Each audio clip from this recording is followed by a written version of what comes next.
Welcome to Game Changers with Molly Fletcher, where we take you behind the scenes with peak performers to learn what makes them tick and discover how you can apply their lessons to your life. I'm your host, Molly Fletcher.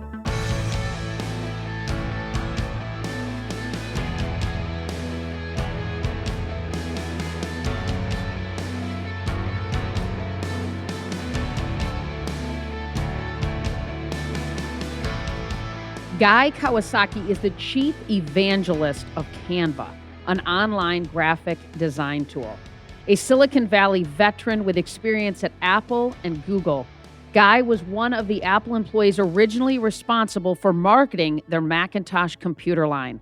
He's the creator of the Remarkable People podcast, where he interviews guests like Jane Goodall and Ariana Huffington, and is the best-selling author for 13 books, including Wise Guy, The Art of the Start 2.0, and The Art of Social Media.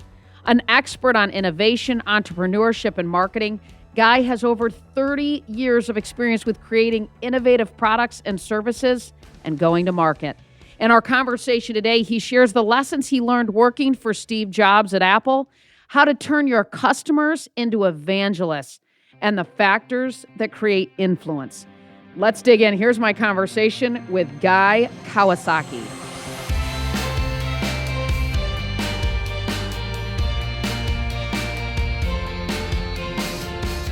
So, Guy, I just ran through your bio, but I want to dig into a little bit about your background, your upbringing, right? I read that you were looking at colleges and you wanted to go to school where you could play football, but your parents didn't really dig that idea.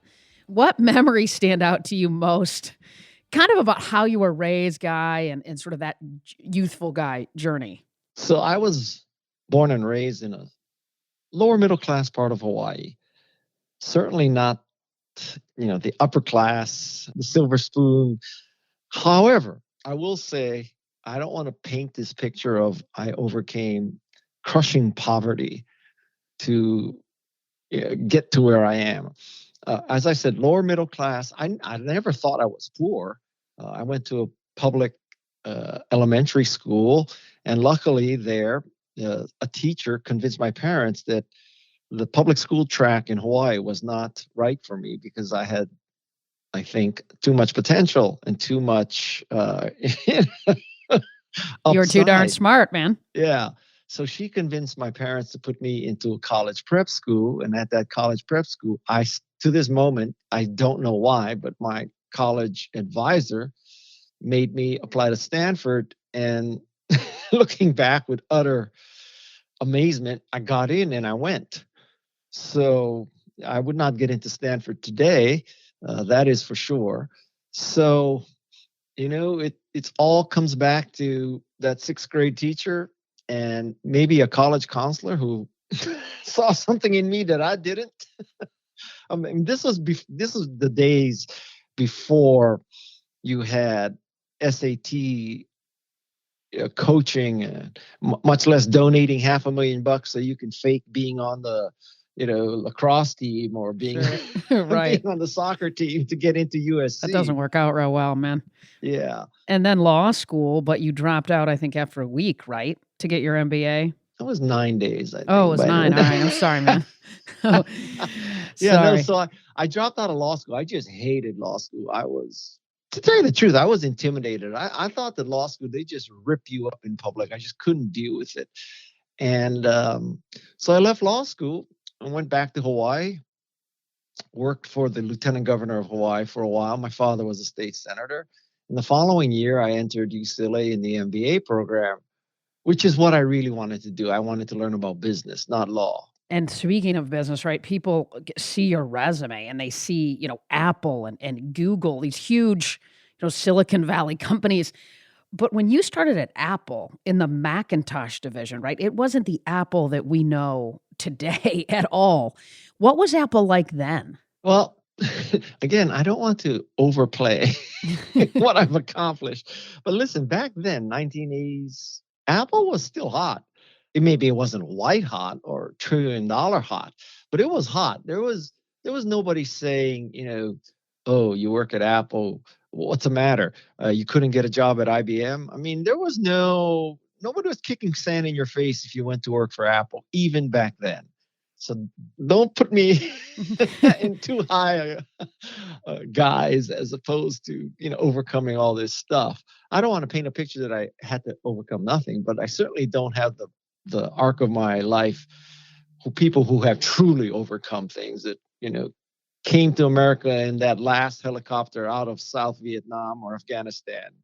That's not my story. I mean, Apple obviously is a remarkable company with a big brand that people, look at and think, how did it get there? What were some of the greatest lessons that you learned working for Steve Jobs? Several. So first of all, I learned that your current customer cannot truly tell you how to innovate. They can tell you how to do something better, faster, cheaper, because they're already buying an Apple II from you. But if they're buying an Apple II from you, they could not tell you how to make a Macintosh.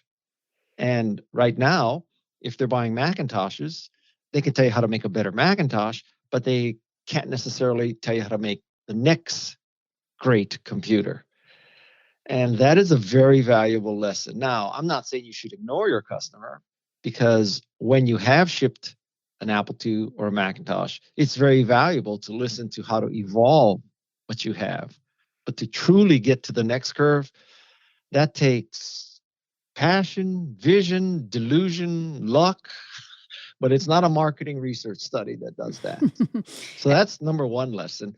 Number two lesson is that A players hire A players. I mean, if you're a good person, if you're a good employee, you hire employees who are at least as good as you and even better than you.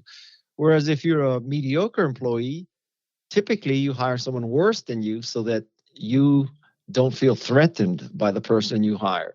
So, A players hire A plus players, or even better, A plus players hire A plus players. What about lessons learned from working at Apple, right? You talked a little bit about the lessons you learned from Steve Jobs.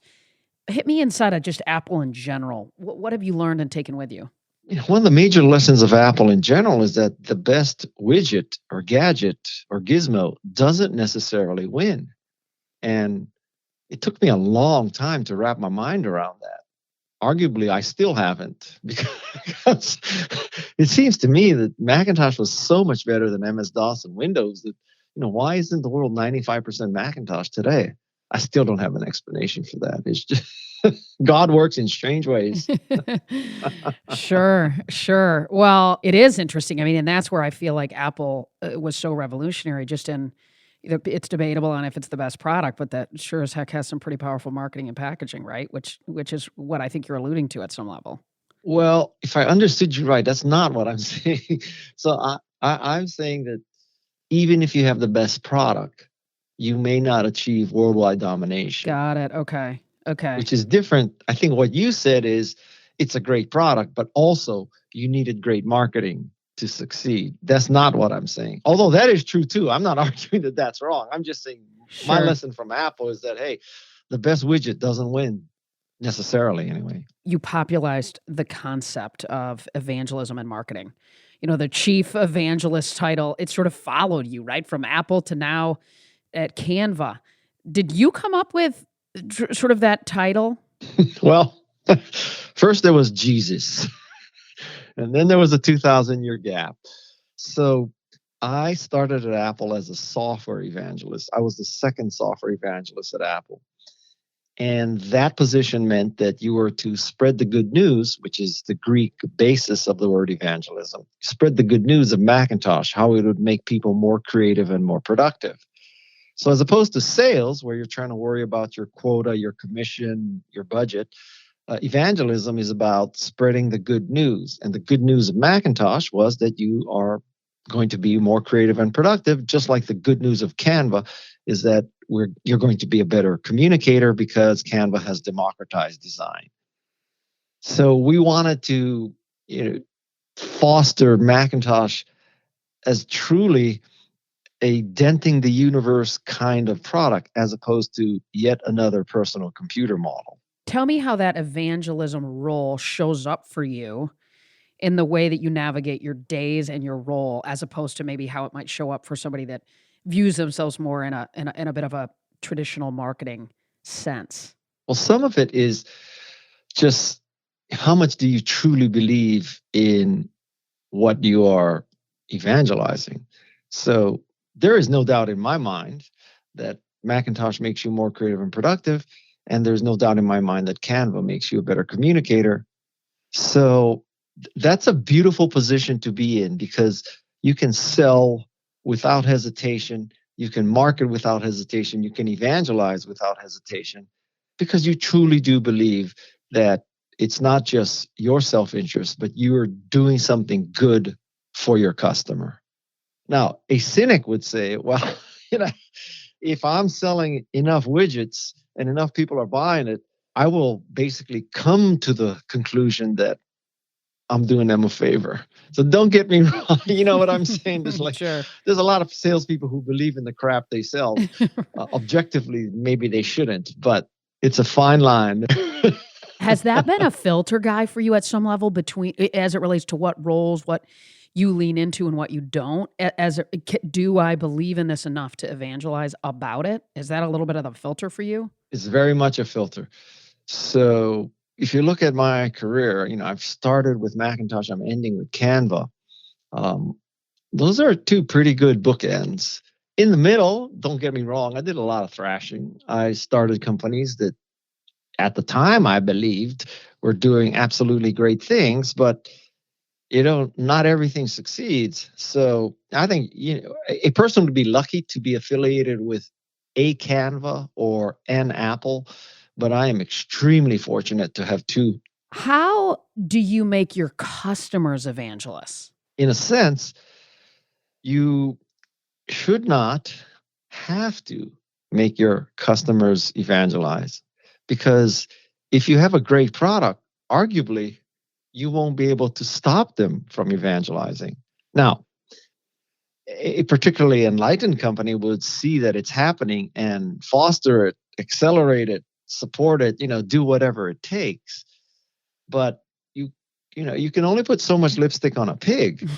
And Sure. so I think if you look at some of the great products, let's take Tesla, for example. So Tesla has evangelists. There's no doubt that people are telling people to buy a Tesla because they love it. And that's not because Elon Musk has paid them. It's not because they're Tesla shareholders. And I don't even know how much Tesla does to support their evangelists, but it is because it is a great product. So I call this Guy's Golden Touch.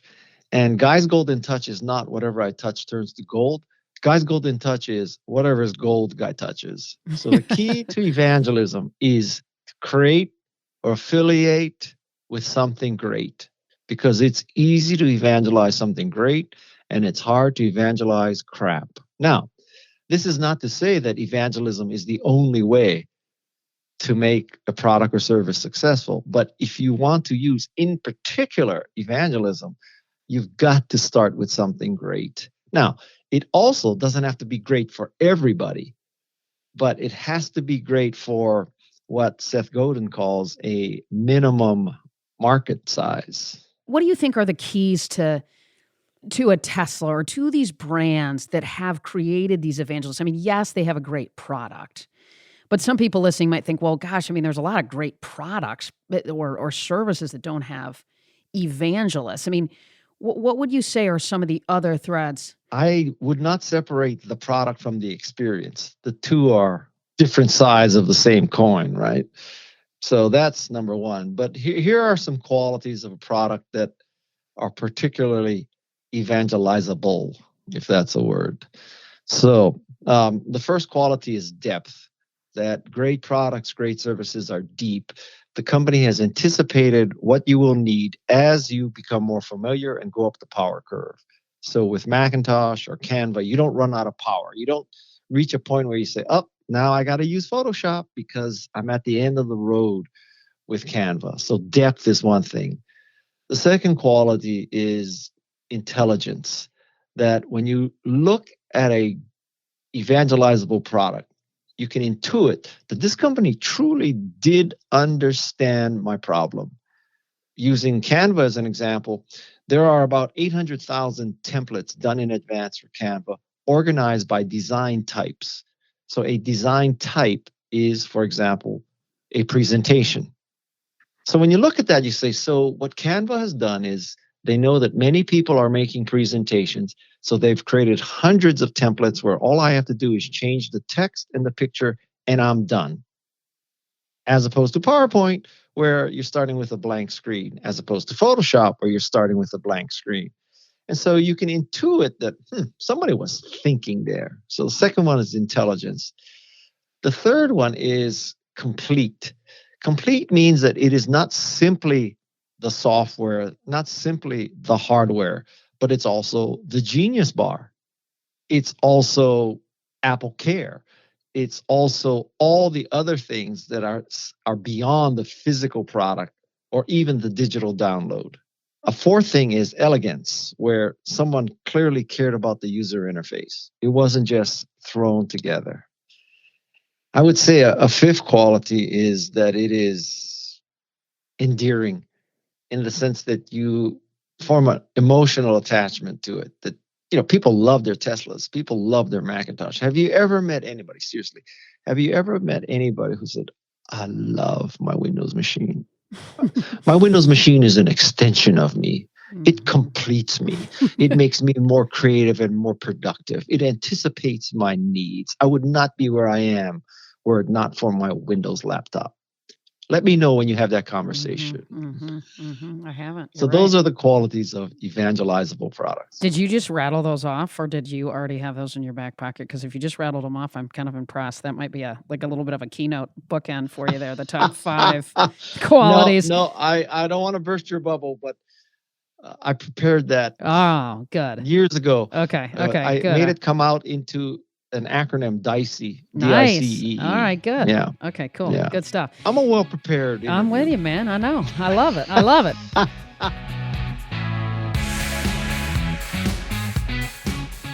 In just a minute, we'll get back to the conversation. But first, I want to share a free resource for you. Through this podcast, I've had the opportunity to connect with more than 100 leaders, championship coaches, elite athletes, business leaders, and thought leaders. I've learned so many valuable insights from these conversations that I decided to distill it down into 7 mindset shifts that can help you reimagine your role as a leader. You'll also get a playbook with exercises to help you put these principles into action. To get your free playbook, just go to mollyfletcher.com/mindset shifts. Again, that's mollyfletcher.com/mindset shifts. Now back to the show.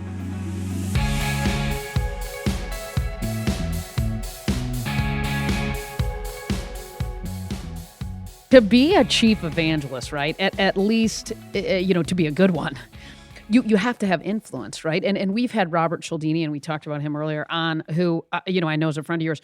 What have you learned about influence? The quality, the components of it, if you will, during your career. So there are, and this is what most people think of influencers when they hear the word influencer. They're thinking Kim Kardashian. They're thinking someone on TikTok with 5 million followers. They're thinking someone selling makeup or something like that. And yes, there is that. Just like there's LeBron James and there's Wayne Gretzky, and there's A-Rod. But let's face it, that is a rare occurrence. So I think influencers are much smaller, much more finite, and they may influence only 10 or 15 people. But that's how the evangelism starts. It's not that you're, to use a religious example, it's not that you're Billy Graham. It's that you are one person in a PTA or one person in a church or one person in a user group or one person in your office who is the go-to guy or gal for Macintosh or Canva. And then products help themselves and services help themselves when there's a network effect. So, if there's one Canva guru in the office and starts sharing designs and saying, okay, this is a draft of the presentation, edit it, comment on it, et cetera, and sends you a link to Canva, guess what? you've got to use Canva. And that's a beautiful thing. Now, I think one of the disappointments with Apple is that they have a trickier world in the sense that they have not really maximized anywhere the network effect. Because, today you could almost make the case it doesn't matter what computer you use because everything is based on the web. So whether you're using Windows or Macintosh to access a Canva design doesn't really matter. I mean, I think it's better on a Macintosh, but you know what? You can survive, right, with any kind of platform. In a perfect world, it would be unavoidable, irreplaceable network effect. Now, the downside of that is that's also a walled garden. So if you're outside the walled garden and you don't want to get in and you are too lazy or too tired or just resistant, then you're stuck, right? Then the network effect can die. So it's a tricky thing about, is it so good that you're willing to join in on the network, or is it just good enough that it's not worth it for you? In a tactical example, a real world example that I think people face every day is that there are many sites that after they give me the third CAPTCHA and the third thing that says, click on all the pictures that do not contain a crosswalk. After I've done that about 4 or 5 times, I just say, screw it. I don't need this service. Yeah, I'm out. So what I'm hearing you say is that influence starts in small places with one person who then takes it to the second, and it's a result of being a great product or service or whatever it might be, so that people want to spread the good word. To me, that's the start. Now, we can now look and say, oh my God, Tesla, Apple, Canva, they have hundreds of thousands of evangelists. But I guarantee you that it started 10, 15, 25, or however many years ago. It started with a very small group of people. It's not like they flipped the switch and they shipped the first Tesla and the next day there were 100,000 fans. It may look like that with retroactive, delusional, reconstructive thinking, but that's not how it went down. You left Apple and then you returned in 1995. How did the second time around compare to the first? Well, the first time I worked for Steve Jobs in the Macintosh division, which was a great experience. Scary often, but great. The second time, Steve wasn't there, and I was really coming back to help preserve the Macintosh community and cult. And I loved it both times. One time was a little more unpleasant than the other, but I loved it both times. And, I'm fortunate to have worked for Apple twice. If I had not left at either time, I would not be on this podcast right now because I would be so rich that my people's people would be talking to you, ascertaining if your podcast is worthy of guys' attention. Yeah. Well, I'm glad you didn't make so much jack that you're blowing me off, man. Thank you for that. Thank you for that. I've obviously read a lot about Steve and his book and all those kinds of things. Obviously, an incredibly interesting human being, to put it mildly. Can you give me like a story or a moment that can kind of get our folks inside of what it was like day to day being beside that guy? Of course. So one day I'm working in my cube. Steve shows up with a total stranger. He asks me what I think of a company and its products. I tell him the company and products are mediocre. Then he says to me, I want you to meet the CEO of the company. Wow. So that's what it was like. Total setup. You have to understand the back channel story. So probably what happened was this guy was meeting with Steve and telling Steve, oh, we're doing so well. We're selling thousands of copies of our software. We're revolutionizing educational software. It's, patent pending, curve jumping, paradigm shifting, denting the universe, educational software. And Steve probably was familiar with the product and said, no, it's not. It's a piece of shit. And he said, no, we're really selling thousands of copies. And then Steve would say, okay, let's go see Guy. Let's go see Guy, my evangelist, see what he says about your software. So they walk over to my cube and I tell him it's a piece of crap. And that probably was a pivotal moment that may have saved my career, because if I had told Steve that something was great that he thought was crap, I could have been fired on the spot. Sure. So I passed the Steve Jobs test. There's a very valuable lesson there, which is tell the truth. Even if it's scary, tell the truth. Tell the truth, for sure. That's... you had to pass the Steve Jobs test every day. God, I can only imagine.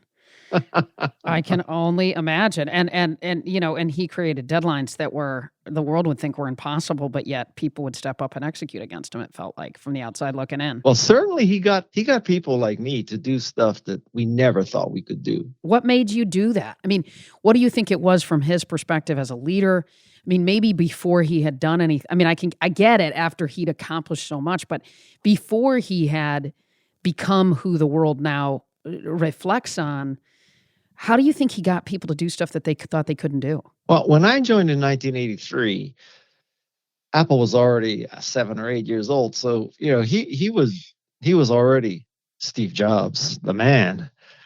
So, having said that, I'll tell you that contrary to, when you interview someone about working for someone and they say, oh, that person was uplifting, visionary, inspiring, all the positive stuff, of which Steve Jobs was. But I'll tell you something, Steve Jobs scared the shit out of me, because I saw him just humiliate people in public.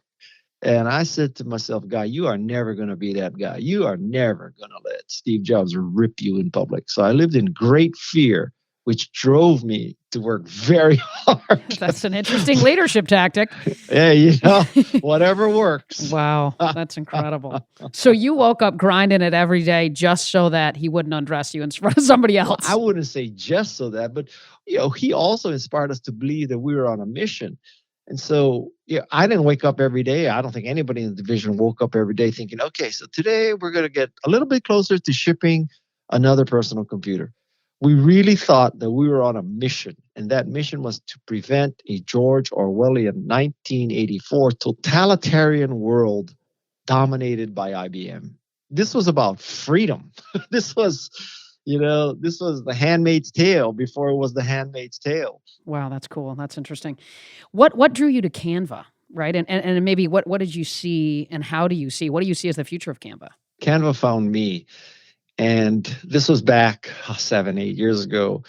And I was a big believer in Twitter, and in particular, using graphics for every tweet. So the person working with me on social media, Peg Fitzpatrick, she discovered Canva, and she was using Canva to make graphics for my tweets. And Canva saw that I was using Canva and reached out to me.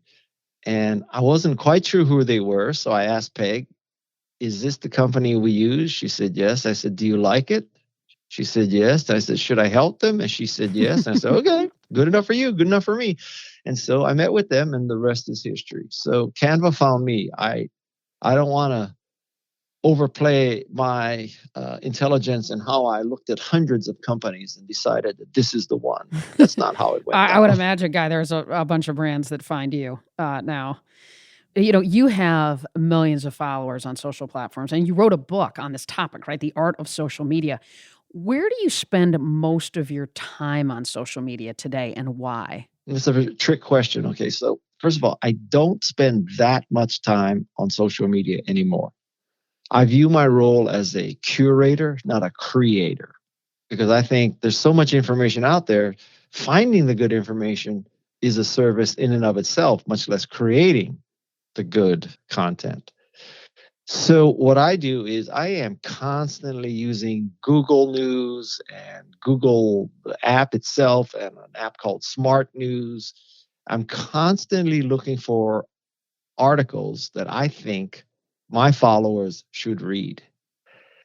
And if people were familiar with my social media posts, I do something that I do not recommend anybody else do, which is I believe that I have a moral obligation to resist the fascist and totalitarian racist developments in America. So my social media is extremely political. This is not something that I would tell everybody to do. But I feel at my stage in life, and I'm not applying for another job, and I don't care if people don't hire me for a speech or whatever. I just want to be in a position where I can say, I resisted. I did not just say, okay, I'm a social media person and I don't want to risk my followers. I'm staying out of politics. And that's not where I'm coming from. I'm all in. Right, no holds barred, and you're real. I mean, that's awesome. What are some brands, Guy, that you love, right, and that you really pay attention to right now? Well, Apple, obviously.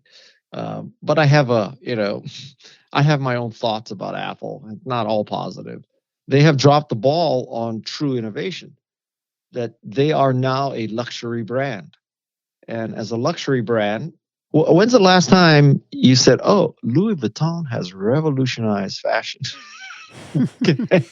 Mhm. Now, Jean Paul Gaultier may have revolutionized fashion, but Louis Vuitton, I mean, they're just, okay, now they have a Louis Vuitton golf bag. Right, Hallelujah. all right. So, there's a part of me that I wish that there was something that I would say, oh man, I am going to stand in line at midnight so I can get the first whatever.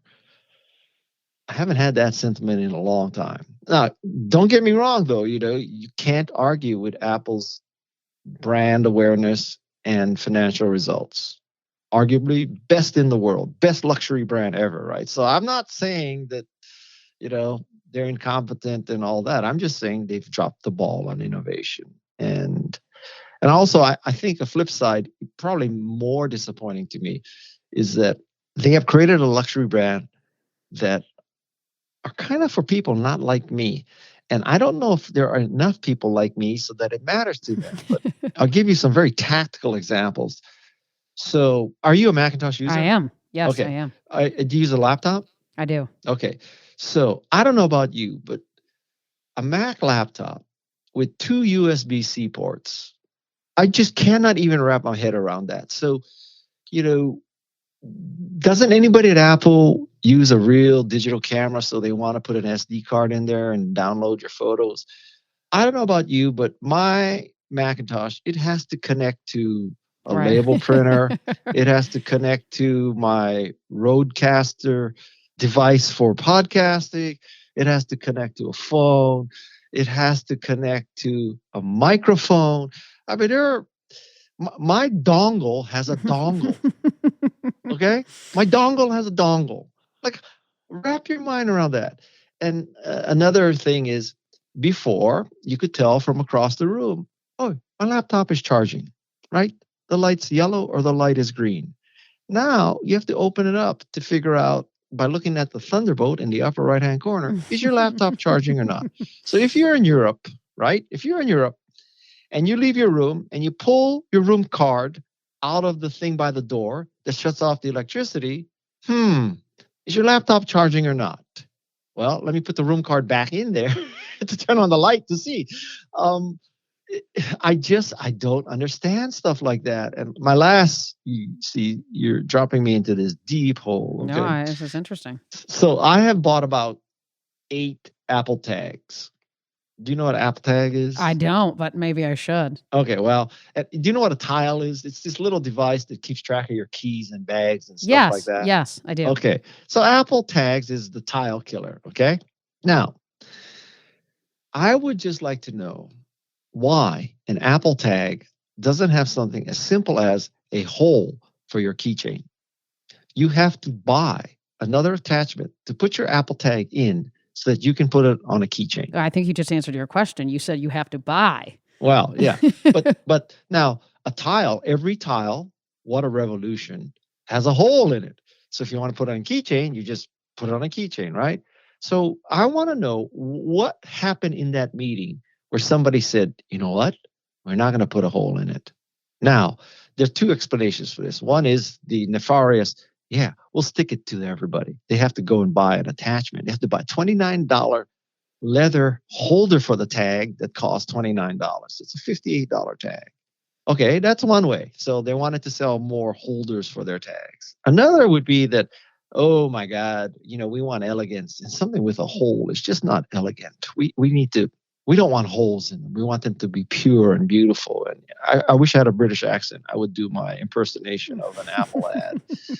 So there's that. And here's a prediction for you. In the next 2 years, they're going to introduce an Apple tag with a hole in it. Okay? And you know what? They're going to say, this is revolutionary. We are so insightful that we decided that putting a hole in an Apple tag is a revolutionary step in device management. So for the first time, there is an Apple tag with a hole in it. And it is $50 each now. And that is going to happen. And I'm going to puke when that happens. So. Well, it's probably a result of them listening to this podcast and realizing. No, they're not listening to this podcast because they don't listen to anybody. They know what to do. They're a luxury brand. You think Louis Vuitton, you think that any of those brands, they're Dolce & Gabbana, you think they're listening to Yeah, it's too bad, though. They should. What do you guys wish someone told you before you entered the workforce, right? Like when you were young? What I wish I had known that I know now is I shouldn't have quit Apple if I had stayed either time. And then Steve offered me a job a third time. So I'm, 3 times I left Apple. What an idiot. Anyway, so that's number one. I think that, like I said, I learned that the best widget doesn't necessarily win. I also learned that a very good moral compass is to never ask people to do something that you yourself would not do. Yeah. Now, this assumes you're not a psychopath, but assuming you're not a psychopath, you should never ask people to do something that you yourself would not do. And whether that's CAPTCHA or whether that's getting a free account, but you have to provide your credit card, whether it's, this, you have to opt out of our stupid newsletter that you're going to get once a week. You can't, it's not opt in, it's opt out. And listen, I know all about nudging and Richard Thaler and all that, but there are things like that I think are very important lessons. What are some of the leadership lessons, Guy, that you would want to pass on to your children? Well, number one would be don't ask people to do something you wouldn't do.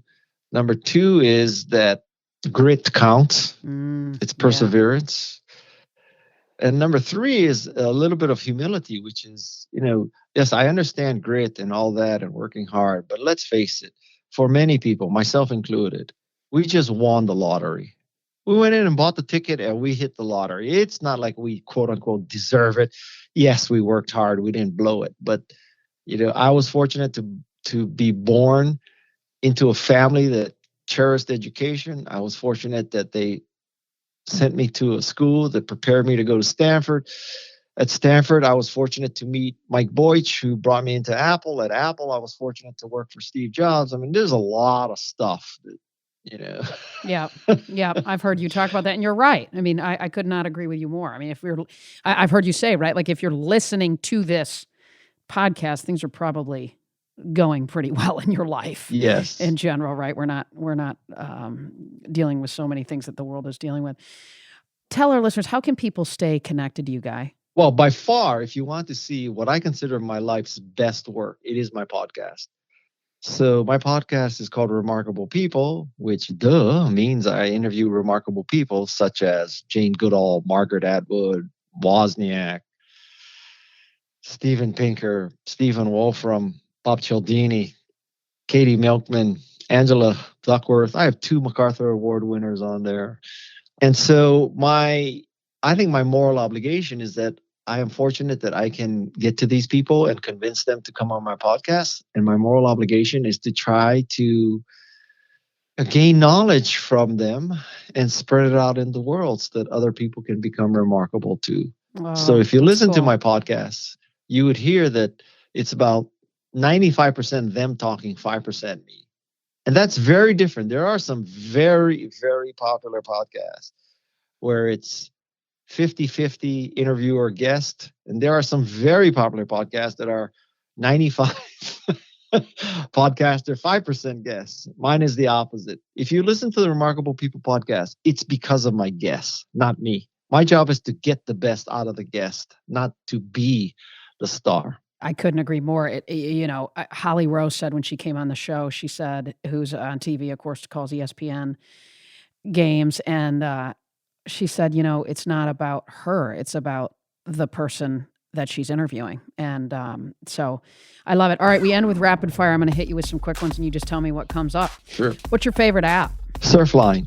Surfline, Helps me track my surfing. That's awesome. A person you'd most like to interview on your podcast that you haven't yet? Stacey Abrams. A habit or belief that's improved your life? Do the stuff you don't want to do first. I'll eat the big frog. When you feel overwhelmed or unfocused, what do? I grind it out. Keep going. So fill in the blank. Success is, what is it to you? Success is fill in the blank. Being able to say no to anything and spend time with your family. Wow. So the show's called Game Changers. So one last question. What game changer or who inspires you and why? I would have to say Steve Jobs, because he had the ability to predict what people would come to want or make whatever he wanted and make them want it too. And that's a remarkable lesson. And there has only been one Steve Jobs. Maybe Elon Musk is the next Steve Jobs, but there's only been one Steve Jobs. Guy, what a treat to have you on. Thanks so much, man. Thank you. It's my pleasure. And, I hope your audience likes this for better or for worse. This is what I am. I love it.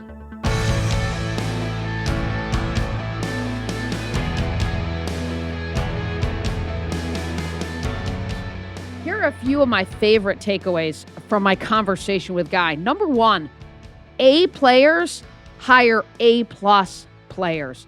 Hire people who are better than you. It sounds obvious, right? But how many people do you know who make the sort of safe choice?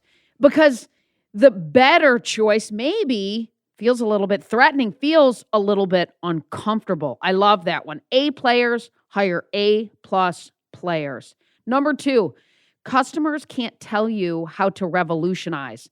This was a lesson Guy learned from his time at Apple with Steve Jobs. Here's the truth about innovation. He talks about sometimes people don't know what they want until you show them. Number three, tell the truth even if it's scary. I love the story that Guy told about Steve Jobs. The lesson, shoot straight.